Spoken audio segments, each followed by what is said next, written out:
Mostly teenagers में एक question होता है कि अगर हम मुसलमान हैं तो हम मुसलमान क्यों हैं। जैसे क्रिश्चियंस हैं, उनका एक बिलीफ है कि वो सही रिलीजन पे हैं, या यहूदियों को ये लगता है कि वो सही पे हैं। तो मुसलमान मतलब कि जैसे कि हम बाय बर्थ मुसलमान हैं, तो हम मुसलमान हैं तो क्यों हैं। मतलब कि हम शायद दूसरे रिलीजन्स वाले हैं वो शायद सही हैं और हम गलत हैं।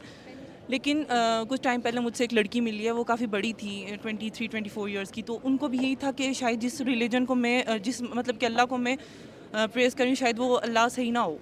मतलब हाँ, ये बहुत ये जो हम अभी कर रहे हैं ना, यस सर, लेकिन इसके मकासद में से क्या है?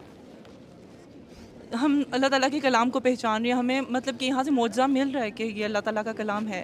लेकिन सर यहाँ पे यही लोग सवाल मेरा भी था। ये जो लोग पूछ रहे हैं, ये सवाल मेरा भी था। मैंने कुरान को इसीलिए पढ़ना शुरू किया। पहले इसको मैं छोड़ने से पहले मैंने इसको इस तरह तकब्बुराना बात लगती है, लेकिन फिर भी मैं कह रहा हूँ मुझे इसको मौका देना था कि ये अपने आप को साबित तो करे।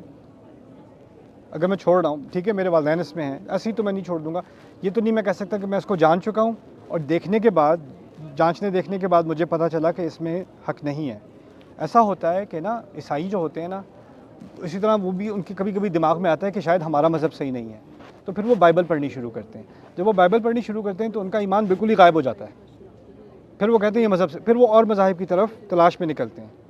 मुसलमान ये नहीं करते। मुसलमान जब भी हमारा डाउट आता है ना कोई, तो हम कहते हैं यार पता नहीं हमारा सही है कि नहीं, सब छोड़ो। क्योंकि शैतान क्या करता है हमारे साथ, बाकी कहीं हक़ होगा, यहाँ तो होगा नहीं, तो हम उसका पहले हक़ अदा नहीं करते। तो कोई अगर आपको कहता है ना कि ये वाकई पता नहीं हम सही हैं कि नहीं, तो उनके सामने एक आप प्रपोज़ल रख दो। प्रपोज़ल ये है कि देखो, फ़र्ज़ करो आपके सामने चॉइसेस हैं, या तो आप एथियस्ट हो, या एग्नोस्टिक हो, या ईसाई हो, या जूइश हो, या हिंदू हो, जो भी हो। अभी आपके करीब तरीन एक्सेस किस चीज़ की है? इस्लाम की है ना। और कुरान जो दावा कर रहा है कि ये खुदा का कलाम है, आप उस दावे को पहले एक्सप्लोर कर लो। जब उस दावे से आप सेटिस्फाई ना हो तो फिर आप और चीज़ें एक्सप्लोर कर लेना। इसको एक्सप्लोर करने का हक़ अदा कर दिया आपने? नहीं। अक्सरियत हमारी उम्मत में जो नौजवान है, उसने शुरू से आखिर तक कुरान बुरे तर्जुमे में भी पढ़ा है कि नहीं? नहीं पढ़ा। या एक चीज़ पढ़ी, समझ नहीं आई, इसकी तो मुझे कुछ समझ नहीं आती, इसका क्या फ़ायदा हो सकता है? एक पूरी सिविलाइजेशन जिसने दुनिया बदल दी, वो इस बुक को कभी अंडर एस्टिमेट ना कर सकी।